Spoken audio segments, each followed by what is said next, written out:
Hey y'all, thanks for stopping by.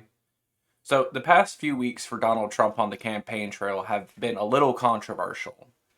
Most notably, he had a happening at Arlington National Cemetery that's causing some waves among his core voter base. I thought for the longest time there was nothing that Donald Trump could do to disrupt his core base of Republicans that support him no matter what.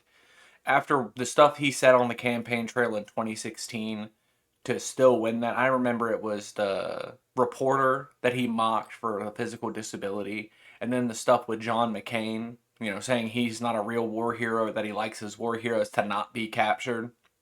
All that aside, though, the stuff with Donald Trump and the military, he really does seem like an anti-military kind of guy in his personal life. I know his rhetoric and like Republican Party messaging is always that they support the troops and they'll fund them any way they can, and that they'll say that Democrats are the ones who want to slash benefits and like the VA and stuff like that. And regardless of how their policies actually work out, that's their tone and their messaging whenever they talk about this stuff.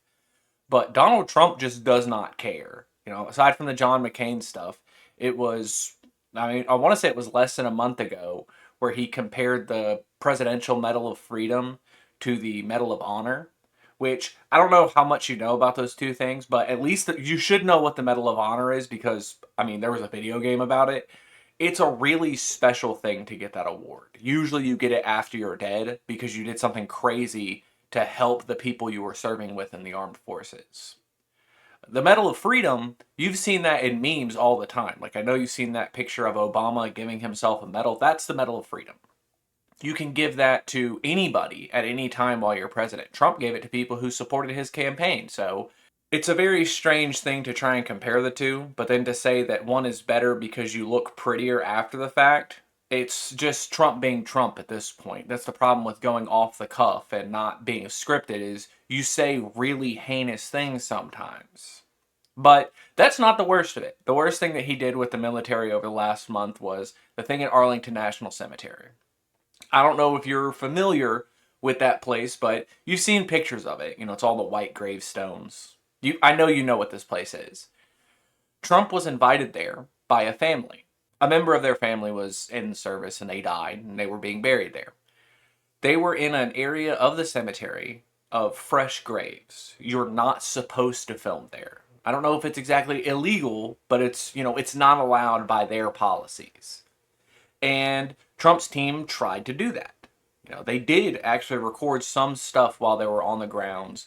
There was verbal and physical altercations between Trump and members of the staff at Arlington National Cemetery. And then this was chopped together in some seemingly campaign ad for the Trump team, which that is not allowed by campaign law. You're not allowed to film campaign ads in certain places. Notably, Arlington National Cemetery is one.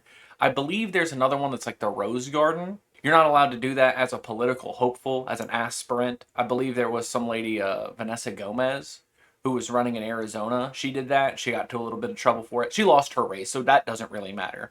There were a lot of people who thought this was some sort of conspiracy, that Trump was trying to use this to say that the Democrats don't care about the military.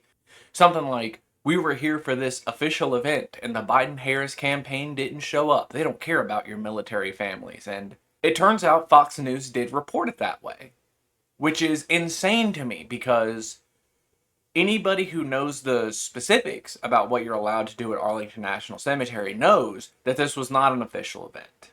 This stuff is really scheduled out if you want to go to any official events like that. So it's very obvious what was going on here. And the fact that the Republicans seem to be getting away with it, the fact that the majority of the base seems to not care. 10 years ago, 12 years ago, when I was in high school, if this would have happened with John McCain or Mitt Romney, this would have been campaign ending. You would have been exiled from the GOP. But this is a new world. This is basically Trump's party now. They let him do whatever he wants. I don't really know how this will play out.